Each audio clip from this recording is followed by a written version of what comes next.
Hey, they said they were going to the Twin Cities. Oh, yeah? Yeah. Yeah, is that useful to you? Oh, you betcha, yeah. Yeah. When Fargo came out in 1996, a whole lot of people in my home state were pissed.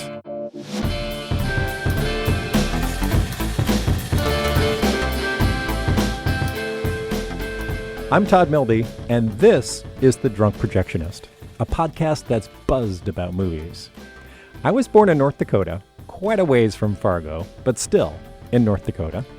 People there and here in Minnesota, where I now live, had never seen themselves portrayed in the movies. So when Fargo came out, and Frances McDormand and William H. Macy talked with those long O's and those yas, people were offended. They said, "We don't talk like that."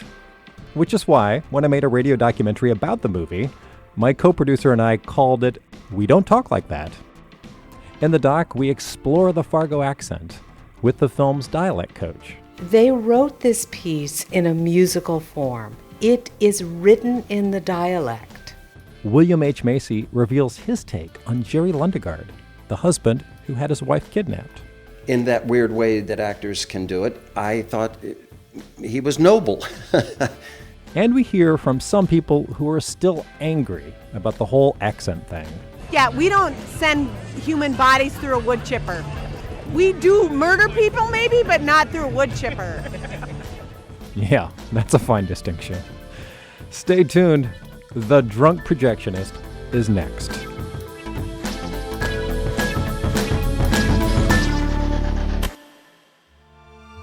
From 2 Below Zero, independent producers of public media.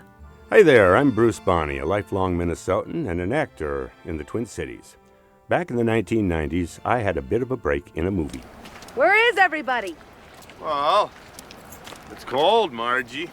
That's me playing the part of Deputy Lou in the movie Fargo. Maybe you remember that. In this scene, I offer a cup of coffee to Police Chief Marge Gunderson, played here by Frances McDormand. We're cops investigating murder. Malfeasance. Woo! What you got there? Margie, thought you might need a little warm-up. Thanks a bunch. So what's the deal now? Carrie says triple homicide? Yeah, looks pretty bad. 2 of them are over here. So the movie comes out in 1996. It's a grisly story rooted in the snowy Midwest. It's about a car salesman who arranges to have his wife kidnapped. Things don't go so well for him. Or anybody, really. Despite that scene with the wood chipper, or maybe because of it, the movie is a hit. Fargo grosses $60 million and scores several Academy Award nominations, including one for Best Picture. Oh, heck, my co-star Frances even won an Academy Award for Best Actress. The Oscar goes to Frances McDormand in Fargo! These days, the fascination with Fargo continues. There's a TV series called Fargo. FX presents Fargo. It's also violent, and to outsiders, it's kind of funny. Mostly because of the accent. Which reminds me of the name of this documentary. It's called We Don't Talk Like That, Fargo and the Midwest Psyche. The producers are a couple from Minneapolis, Diane Richard and Todd Melby. They've called it that because when the movie came out, that's what a lot of folks around here said. We don't talk like that. Let's begin with that accent. Here's Diane Richard and Todd Melby.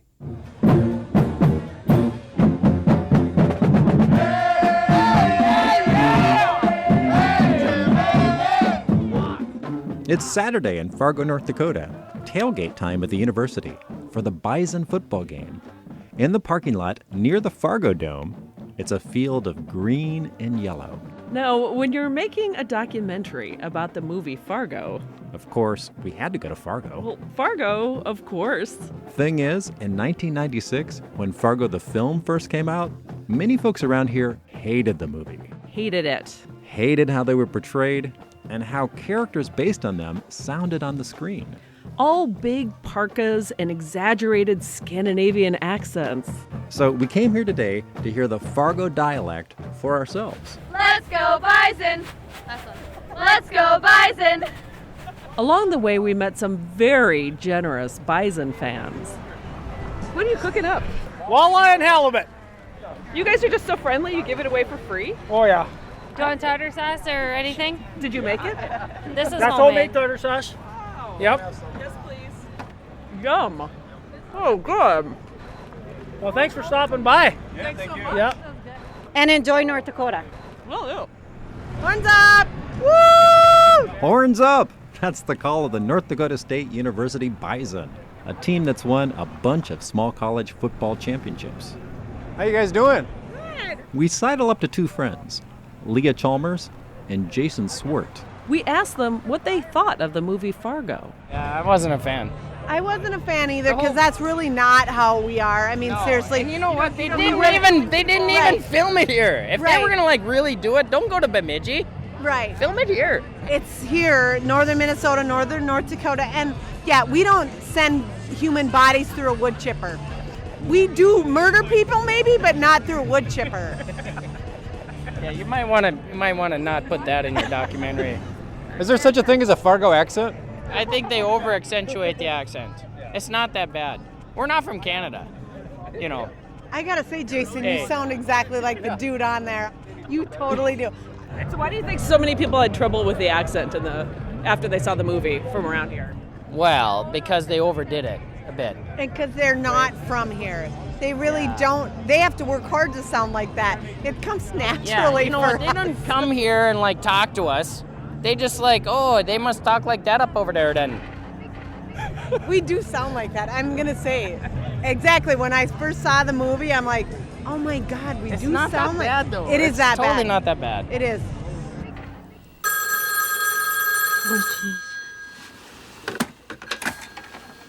Hi, it's Marge. The actor Frances McDormand played Police Chief Marge Gunderson. She took her verbal cues from this woman. My name is Elizabeth Himmelstein, and I'm a dialect coach. Himmelstein was the dialect coach for the movie. She's worked on dialects for over 120 movies. Himmelstein says a pure Fargo accent has long O's and strong E's. An example is when Marge says, "Oh my, where?" Oh my, where? Yeah? Yeah? Oh geez. Oh geez. Those intonations come from the Swedish, Norwegian, and German stock that settled the plains more than a century ago. I've been a Swede from North Dakota, work on a farm for about 2 years. Now I shall go to Minnesota, take a look at the big state fair. And they were familiar sounds to the ears of Joel and Ethan Coen, who grew up in a suburb of Minneapolis. So when they wrote the script, they included words like geez and believe me, shorthand for believe me. Again, Elizabeth Himmelstein. They wrote this piece in a musical form. It is written in the dialect. They always know exactly how everybody should be sounding. Also, Ethan had tapes that he had already put together. Those tapes captured the vocal patterns of a couple from northern Minnesota, and they were gold for Himmelstein. So not only was the script written in dialect, those tapes told Himmelstein the specific sounds the Coen Brothers wanted. Fargo was really the only film that I've ever worked on that really allowed for the dialect to almost be another character. Before filming, the cast huddled with Himmelstein in Minneapolis. The Coen Brothers were also on site. They spent 2 weeks working on the dialect. Actors came to me privately and just said, "Thank you so much for teaching this. This is fun. I really like it, but I'm not going to do it like that." Seems some actors were reluctant to go all in on the dialect. Until one day... We all were living together in a hotel. Everybody, the whole crew, the directors, the actors, and it was freezing outside, so we never left. So we go from the rehearsal room, we get into an elevator and go up to another floor where they had sort of a food bazaar fest. Around here in the Midwest, we call that a buffet. So we would go there, and one day we were all in the elevator, and this woman started speaking, and she said something like, "Oh yeah, it's real cold out there." "Oh, I know," the other one said, "I know. It's like, see you later, you betcha. And one of the actors turned to me. We got off the elevator. He said, I'm doing it. I'm in. So who was it? What? Who was it? It was Bill Macy. I'm William H. Macy, and I played Jerry Lundegaard in Fargo. Jerry Lundegaard was the film's protagonist, a sad sack who had his wife kidnapped for cash. Liz would help us with the way one shapes the word, that "oh," for Pete's sake, that "oh," you have to make a real round hole in your face. Hole in your face, well, yeah, or your mouth. You have to make your mouth round to go, "oh," for Pete's sake. Macy had been in a handful of films, mostly playing minor parts. He was looking for his defining role. I read the script and I thought it was beautifully well written, and it felt fresh and new, and it was a great story, and I was determined to get the role because I thought then and always, this is huge. But the part Macy initially auditioned for was small, as Marge's deputy. It's hard to imagine that he almost wasn't Jerry. I think Ethan said, "That's real good. You want to read Jerry?" And I said, "Oh boy, do I ever." So I went out in the hall and I worked on it a little bit. I went back inside the room and read for Joel and Ethan, and they said, "That's real good. You want to go home and work on it and come back tomorrow?" And I said, "Yes, I do." So I went home, called every actor I know. They did turns, and I learned the whole script and went through the thing and went back in and read again. And they said, "That's real good. We'll let you know." And then I found out that they were auditioning in New York.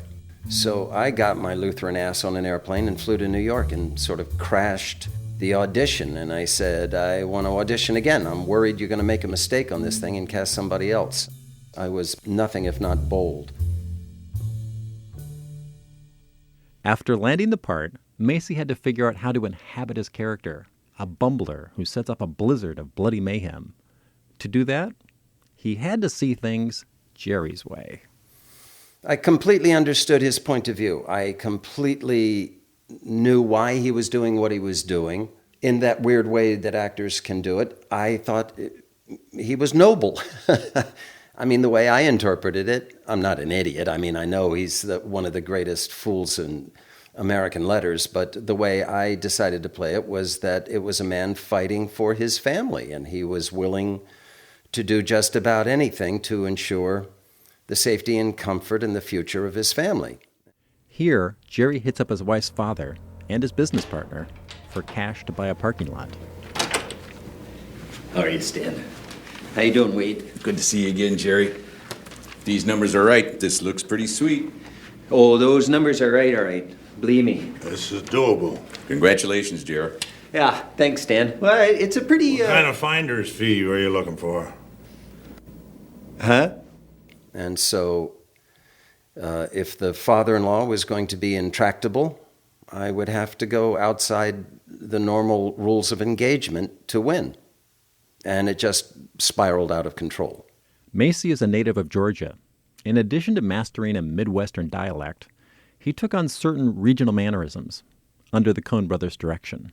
There are a couple of things that Joel and Ethan wanted that I thought were really charming, and one of them was, as soon as you walk in the house, you got to stomp your feet to get the snow off.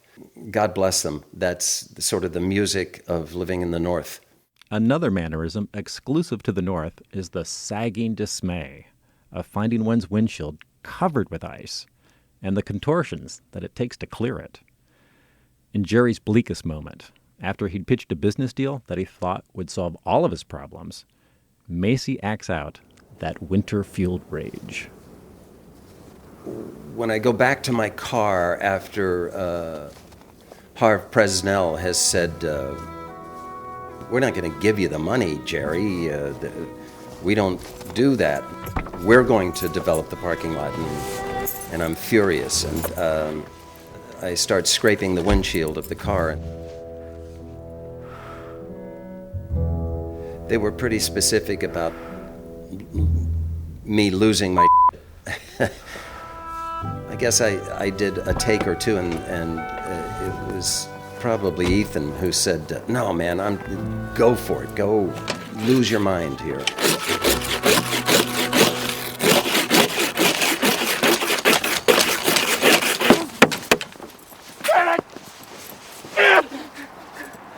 So I just kept ratcheting it up. I think I ended up breaking 2 or 3 ice scrapers.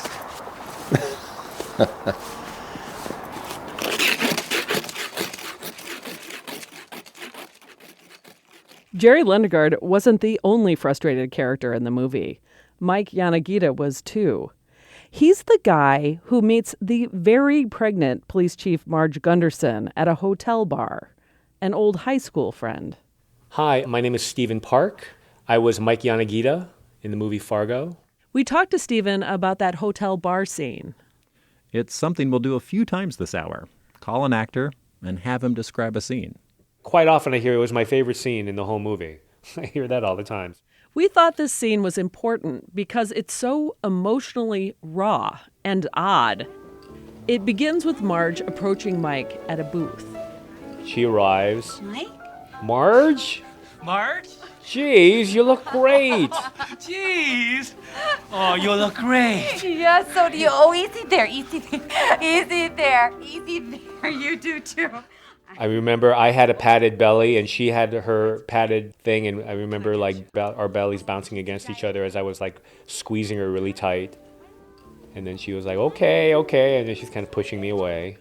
Then we're sitting down, and then there's that kind of awkward moment. So, Chief Gunderson then. Oh, so, you went and married Norm's son of a Gunderson. oh yeah, a long time ago. Great. Yeah, I think that I was probably plotting that the whole time, finding the moment to move, and then I just did it. It's you mind if I sit over here? And then I put my arm around her, and then just trying to get cozy. And You mind if I sit over here? I was married to Linda Cooksey. No, why don't you sit over there? I prefer that. Huh? Okay. Sorry. Oh, no, just so I can see. I don't have to turn my neck. Oh, sure. I understand. There's so many clues that he's not well, and how desperate he is. And, the whole time I was playing the scene, I had this sense that he was crying inside the whole time. He was just crying out of sheer pain and loneliness. I was kind of carrying that with me through the whole scene, and then at the end just allowing myself to just kind of be exposed. I'm sorry. It's, I shouldn't have done this. I thought we'd have a really terrific time. It's okay, Mike. You were such a super lady. And then I've been so lonely. It's okay, Mike. I just tapped into that sense of alienation, and I think the fact that he's an Asian American character has a lot to do with his sense of alienation, especially, in that particular area of the country. So to me, when I shot the scene, it was just very painful. And then I remember when the film started screening, and I got a call from Ethan, and he was like, "Oh, we just screened it, and you were hilarious. It was so funny." And I was like, "What?" And it wasn't until I saw the movie that I could get the humor of it. But I was so inside the character, I didn't capture the humor of it at the time. I'm Bruce Bonney, who played Deputy Lou in the movie Fargo. Little known fact, remember Shep Proudfoot, the ex-con who worked at Jerry's car dealership? So do you remember getting a call Wednesday night? Nope. You do reside there at 1425 Fremont Terrace. Yep. Anyone else residing there? No. I actually did his voice. Yep. Nope. That was me. Anywho, I'm heading back to my prowler for a little nap. Oh, too much Arby's. Producers Diane and Todd will pick it up from here. It's Oscar night, 1997. Live from Los Angeles, California, the 69th Annual Academy Awards. And it's Oscar night, 1997, Fargo, North Dakota. Yeah, we're in Fargo. This is the Oscar party to beat all Oscar parties, right? It's going to be the best. Yeah, everybody's going to be wishing they were here when they hear about the lutefisk and the lefse. That's Fargo native Kristen Rudrud talking to a local reporter. She played Jean Lundegaard, the kidnap victim in Fargo. But before all the Hollywood-style hubbub, there was just a local tourism official in a dark theater, hoping for the best. I always get popcorn and Diet Coke, and usually I've got some Dots and some Junior Mints. I'm a real salty, sweet kind of guy. Imagine your job is to get visitors to come to Fargo, North Dakota. I'm Cole Carley. Back in the 90s, Cole Carley was in charge of the Fargo-Moorhead Visitors and Convention Bureau. A tough sell because North Dakota is, 1, the least visited place in the U.S., and 2, in winter, it's cold. It's bitter cold. It's nostril-freezing cold. I know this is hard for you to believe, but Fargo was not exactly a top-of-mind destination. Actually, still isn't. So he turned to the marketing gods for a slogan. Our promise statement was more than you expect. One of the reasons was that they didn't expect much, so that was easy to live up to. The place itself, once you get here, is actually a pretty easy sell. It's home to North Dakota State University. It's a tech center anchored by a Microsoft campus. It's got a lively art scene. But still, Fargo-Moorhead is in the dead center of North America. You know, you start getting out past central Minnesota, and there's a lot of people that are pretty sure that it's getting towards the end of the world. Then a miracle happens. A movie with your town's name arrives in theaters to rave reviews. But it's not exactly the picture postcard the locals imagined. From the creators of Barton Fink. I'm cooperating here, and there's no... You're there in 30 minutes or I find you, Jerry, and I shoot you, and I shoot your wife, and I shoot all your little children, and I shoot them all in the back of their little heads. You got it? You should see the other guy. Oh, geez. Fargo. Oh, yeah, they said that was disgusting, you know, and the way they had to swear, you know, all that blood, and you know, and they talked so. I said, the way they talk, I grew up with people that talk like that. I know people that talk like that. So Carley did what any good marketer would do. I bought 100 copies of it and took it to trade shows for meeting planners and gave them out. You know what they say about publicity. Just say the name. Say the name. Say the name. Fargo. Carley wasn't the only person who saw Fargo's potential.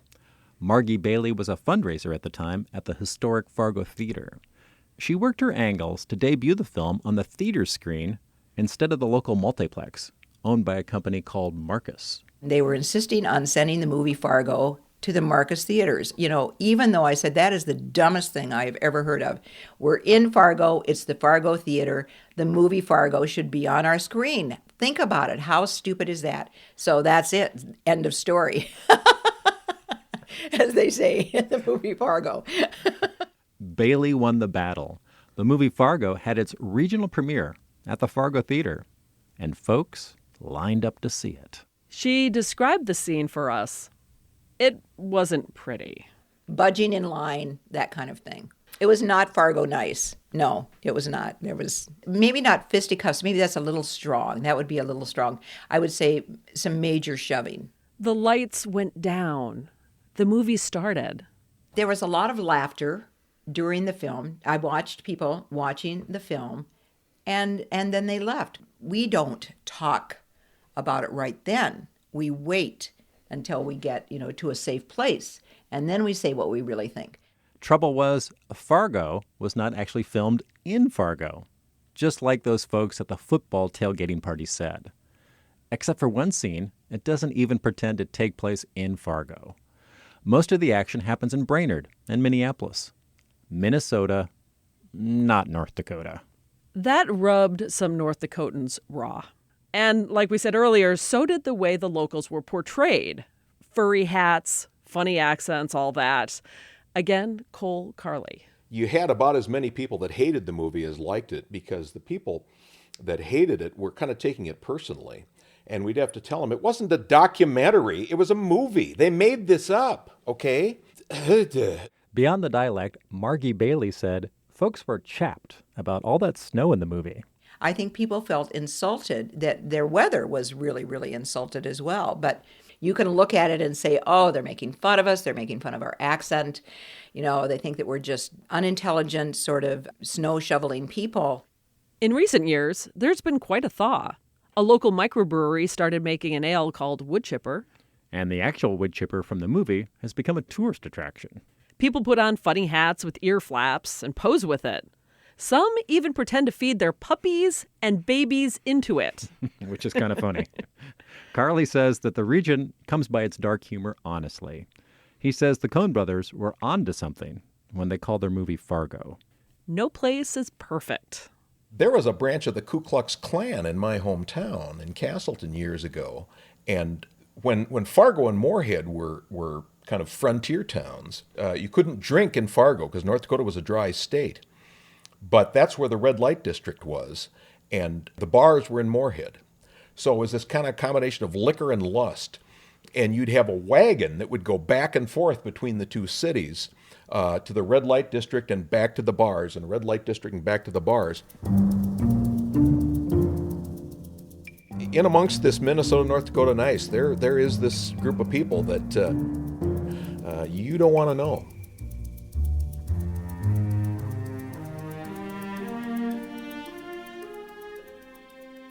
So why exactly did the Coen Brothers call their movie Fargo? Actor William H. Macy wondered that too. Well, I asked Ethan why they decided to call it Fargo, and he said they didn't think anybody would go see a movie called Brainerd. By the way, I thought that was funny. We did too, but he wasn't the first one to tell us that. Bob Cowgill is a film professor in Minneapolis. He has another theory. I read Fargo as being a sort of symbolic no man's land like Chinatown is in Chinatown. But for Jake Giddies, nothing is what it seems in Chinatown. So Cowgill says both Fargo and Chinatown represent mysterious places of unfathomable horror.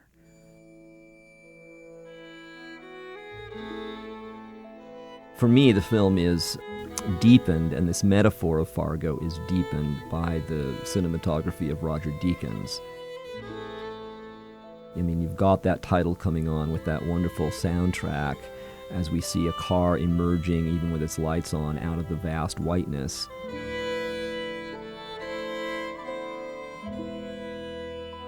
And it's hard not to then fix Fargo as a sort of place of the soul, of something emerging out of the whiteness of the whale, the whiteness of the horror of where does darkness come from, where does evil come from. Did you catch those references? Cowgill likens Fargo to classics like Chinatown, Moby Dick, Apocalypse Now.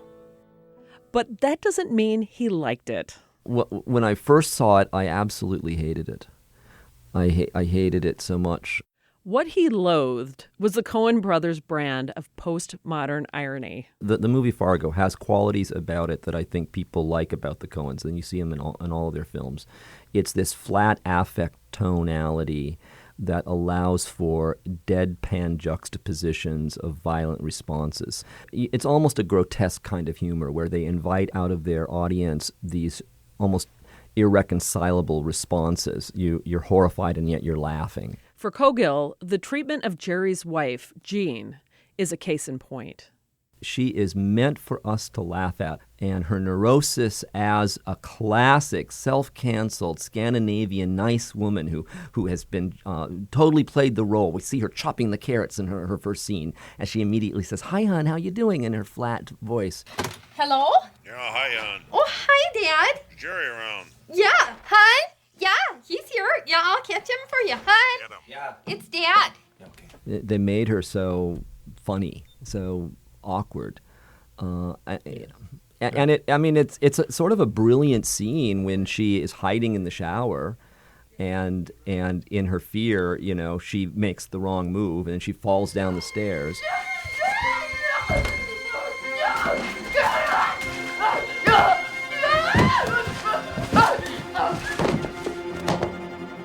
She is tortured to death through her idiocy, and we are meant to laugh at that. but she's not given her moment of dignity. Ever. Ever. Neither, Cowgill says, is North Dakota and Minnesota. It's a treatment other regions have long suffered. With the movie Fargo, the North finally feels the slap of stereotype cinema. For once, we were hearing the accent of northern Minnesotans and Scandinavians handled in a way that made it sound like we were used to having hick Southerners dealt with.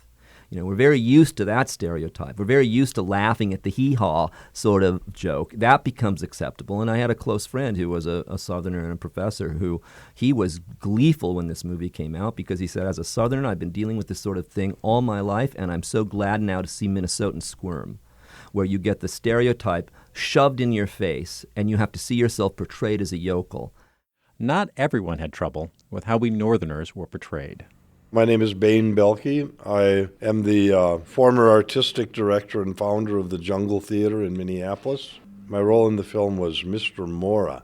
Bain Boehlke was born in a hockey town near the Canadian border. He landed a tiny yet memorable role in Fargo as a bartender in a parka. How you doing? Mr. Mohra? Yeah. Officer Olson? Yeah, righto. I have a little bungalow I rent on the top of an old Mexican hotel in Puerto Vallarta, and this elderly man was sitting across from my door in one of the chairs outside on the roof, and he said, "Weren't you in Fargo?" And I said, "Yes, I was." So I'm tending bar down there at Eklund and Swedlin's last Tuesday, and this little guy's drinking, and he says, "So where can a guy find some action? I'm going crazy out there at the lake." And all of the actors who went in and auditioned for the part of Mr. Mohra said, "You've got to have Bain come in and read for this."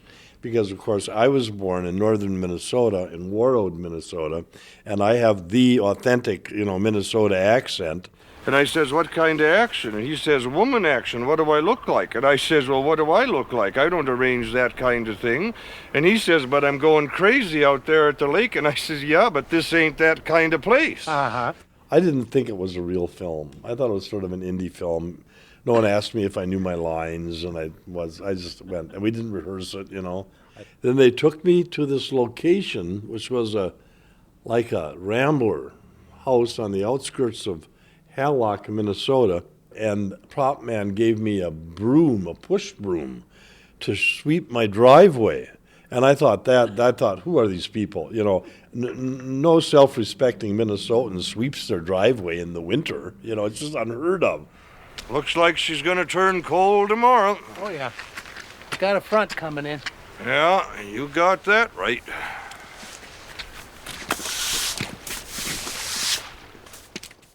I'm Bruce Bonney, who played Deputy Lou in the movie. I'm the guy who got the license plates wrong. Uh-huh. So I got the state looking for a Sierra with a tag starting DLR. They don't got no match yet. I'm not sure that I agree with you 100% on your police work there, Lou. Yeah? Yeah. I think that vehicle there probably had dealer plates. DLR? Oh. DLR. It means dealer. Boy, that police chief Gunderson, she's sharp as a stick. Now it's time to hear about Fargo from people who have something in common with Margie, Police Chief Gunderson. Minnesota women in law enforcement. Diane, tell those officers that Deputy Lou from up Brainerd says hi. Beg and plead and say, oh. We'll make her hot dish. Yeah, hot dish, yes. I'm at a police station in Columbia Heights, Minnesota. With me are 7 female cops. For me, it really hit close to home. That's Tina Kill. She's a sergeant with the police department in St. Paul. Because I was a new officer as well. I just had come on in 95. I also was pregnant at the same time she was. Until Marge, most female cops in movies or on TV chased bad guys in high heels and tight skirts.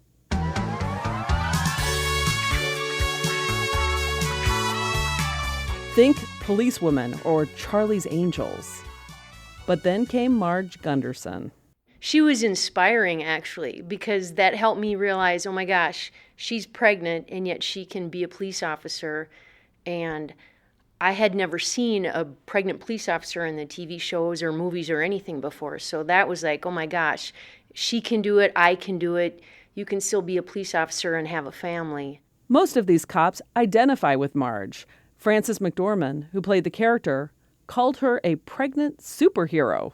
So to me, it was inspiring. Outside of, the comicality of the don't you know, and the way she talked, and then her doofus husband, she really was the brains behind the whole organization. Sarah Nassett is a sergeant with the St. Paul Police Department. She pipes in from across the room. She had morning sickness and threw up and just went and did her job. And that's what I thought was great, because we women do that every day. You see something down there, Chief? No, I just think I'm gonna barf. She wasn't over-the-top bullying or in your face, and I think she got a lot more information out of it with them unwittingly giving it to her. And it was quite funny to see that, because that happens even to this day. As a female, I've used it.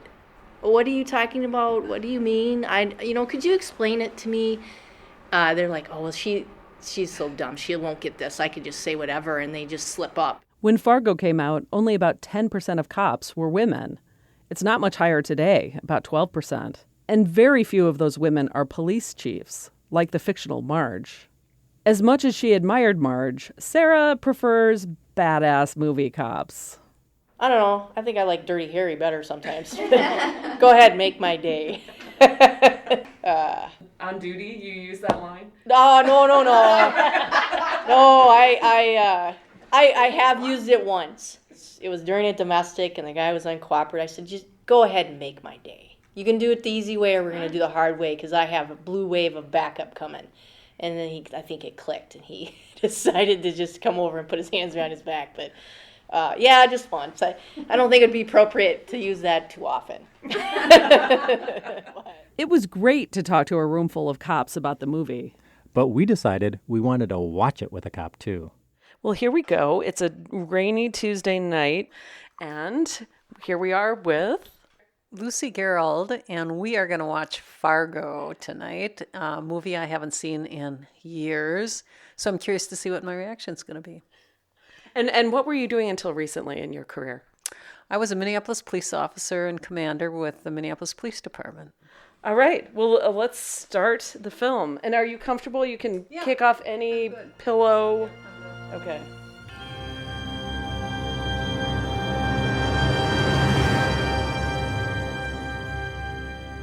Lucy Gerald's no one you want to mess with. After 25 years as a cop, reaching nearly the highest rank in her department, she's an imposing presence. Lucy is a former neighbor of ours. We always felt safe when she wore her Kevlar and sidearm to neighborhood meetings. Watching a crime movie with Lucy is a little like celebrating Easter with an atheist. Lucy has a hard time suspending disbelief, like when Jerry's wife, Jean, gets kidnapped.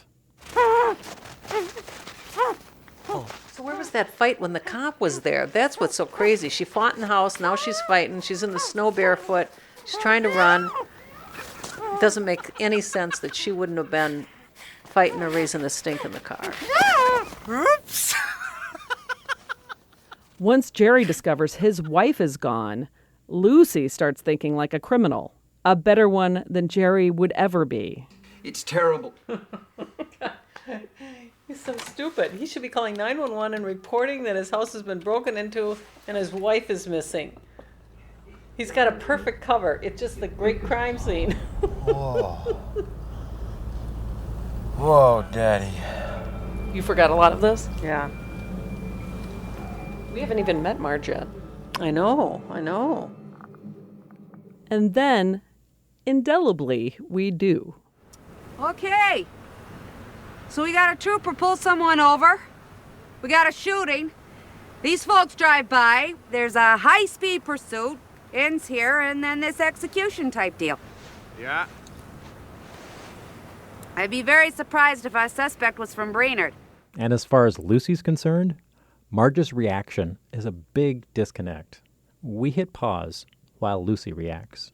You might be containing your emotions, but you wouldn't be lighthearted like that at all. At all. This is one of the worst stressors in policing, is that one of your fellow cops got shot and killed. This is the shit, and you just don't respond lighthearted like that. Lucy does give Marge props for her police work, following leads, confronting suspects, all in her nice sing-song way. Now, I saw some rough stuff on your priors, but nothing in the nature of a homicide. I know you don't want to be an accessory to something like that. So, you think you might remember who those folks were who called you? She's being so sweet about it. It's charming, it's disarming, it is kind of sweet, but her words are packing a punch. I mean, you could go back to the joint. That's not a sweet place. But then Lucy loses it again. It's at that scene late in the movie. There's a car! There's a car! Whose car? My car! Tan Sierra! Okay, careful, Margie. I'll send a couple cars. When Marge leaves her squad car to go confront a killer who is busy feeding his partner into a wood chipper. Now, you've got at least 3 or 4 people dead associated with this car. You don't get out by yourself and go investigate. Okay, now you go back to your f***ing car and you wait till someone else shows up, because this guy is showing you who he is. So no cop would do this? No. He can't kill anybody else. Everybody around here is dead. So you got nothing but time. So for us, she looks like a kick-ass. Yeah. But it's just... If you want to put on that hat, you can say, yeah, that's impressive, but it's really stupid. That's her takeaway. From one career cop to another. Marge, the heroine of Fargo, isn't sly like a fox. She's lucky as a squirrel that falls out of a tree onto a nut pile. But she's also really sweet. She clearly loves her husband Norm, a guy who likes to fish. In the midst of investigating a triple homicide, she takes the time to pick up night crawlers for him. John Carroll Lynch and I played Norm Gunderson in the film Fargo. John's going to take us through that sweet domestic scene. She tucks into bed and the ubiquitous television is on and they're snuggling in together. He has this news, that he's been wanting to tell her for a while. They announced it. They announced it. Yeah. So? 3-cent stamp. You're Mallard? Yeah. That's terrific. It's just a 3-cent. It's terrific. Hoffman's Blue Wing Teal got the 29-cent. People don't much use the 3-cent. Tells her in such a Minnesotan way, which is kind of surreptitiously sideways and kind of an aw shucks nature to it, very, very, attempting to maintain stoicism. But she will have none of it. Oh, for peace, of course they do. Whenever they raise the postage, people need the little stamps. Yeah? When they're stuck with a bunch of the old ones. She's excited for him, and she also knows that he's excited. But he can't be excited until she is. It's terrific. I'm so proud of you, Norm. Heck, Norm, we're doing pretty good. I love you, Margie. I love you, Norm. It's funny when you think about it. There's Marge going out in the world and dealing, confronting people who are chopping people up in wood chippers, and Norm is busy making wildlife art, making duck stamps. That's kind of a beautiful thing, and the warmth of that relationship, the genuineness and love and non-ironic affection that they have for each other is the only relationship like that I can think of in a Coen Brothers movie.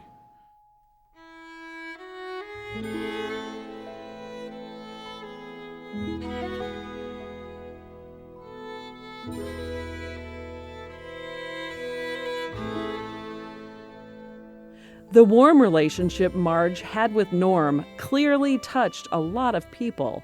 So did Marge's dogged determination. In an interview on NPR's Fresh Air, producer and co-writer Ethan Coen had this surprising thing to say about Marge. Well, it's funny you say that. A lot of people liked her, and I'm sure that's why the movie did well. I always thought she was the bad guy.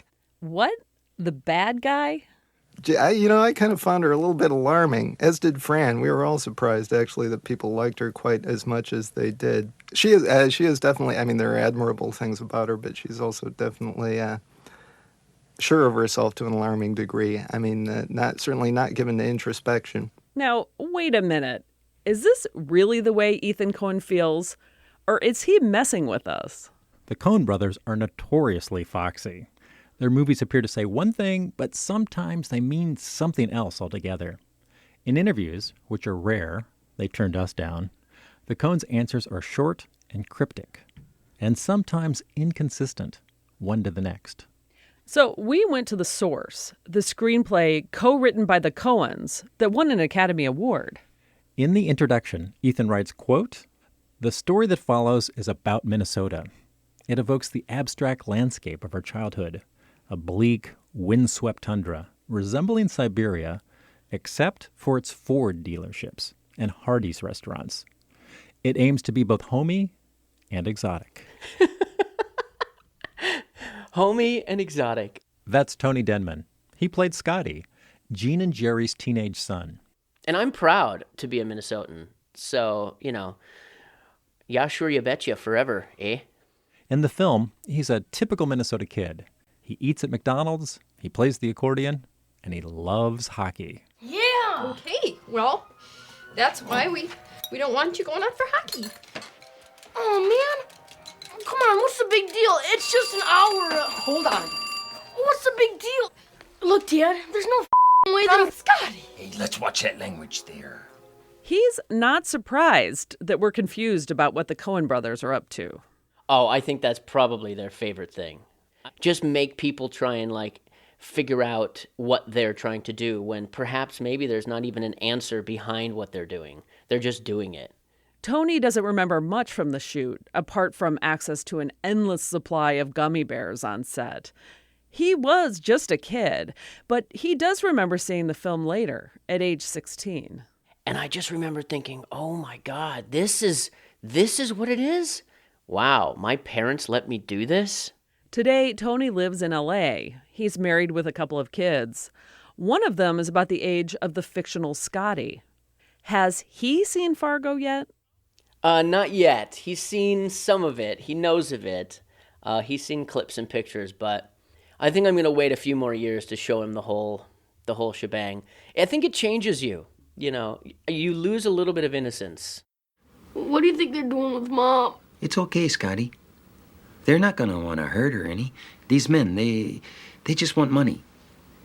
Yeah, well, what if something goes wrong, Dad? No. I think that's probably what happened to me when I saw it the first time. I went, oh, wow, okay, this happens. We got to play ball with these guys. Yes, Stan Grossman, he'll tell you the same thing. Yeah, but Dad... We're going to get Mom back for you, but we got to play ball. That's the deal here. So, did it happen? Did what happen?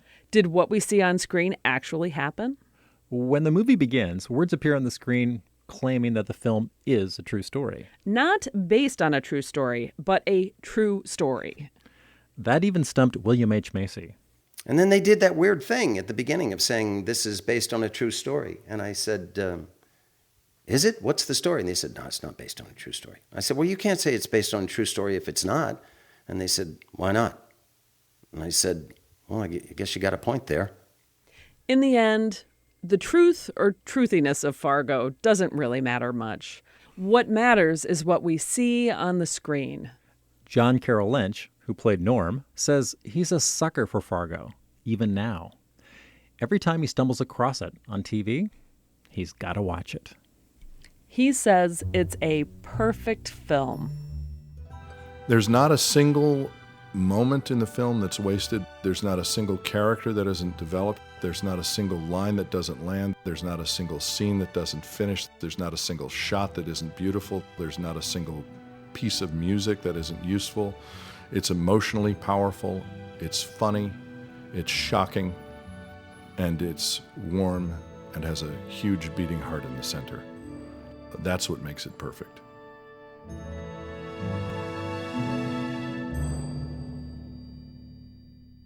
You've been listening to We Don't Talk Like That, Fargo and the Midwest Psyche. Diane Richard and Todd Melby reported, wrote, and produced the documentary. And I'm Bruce Bonney. Oh, and one last thing. Did you know that a famous comedian got her start in Fargo? Here's William H. Macy.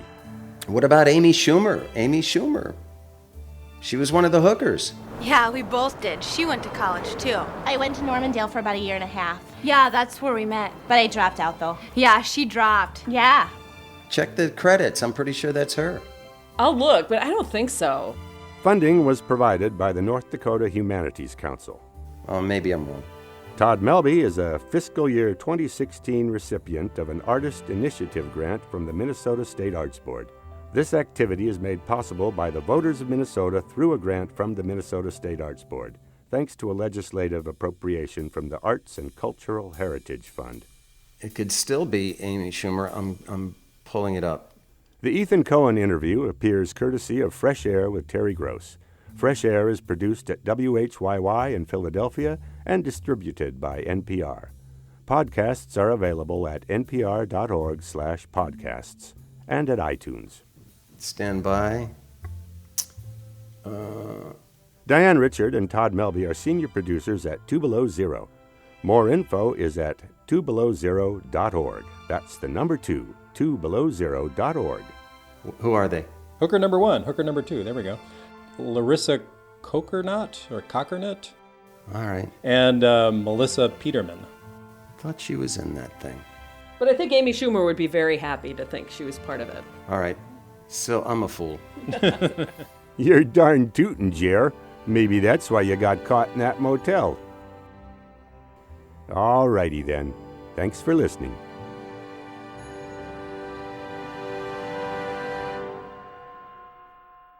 My gosh, that was fun to make.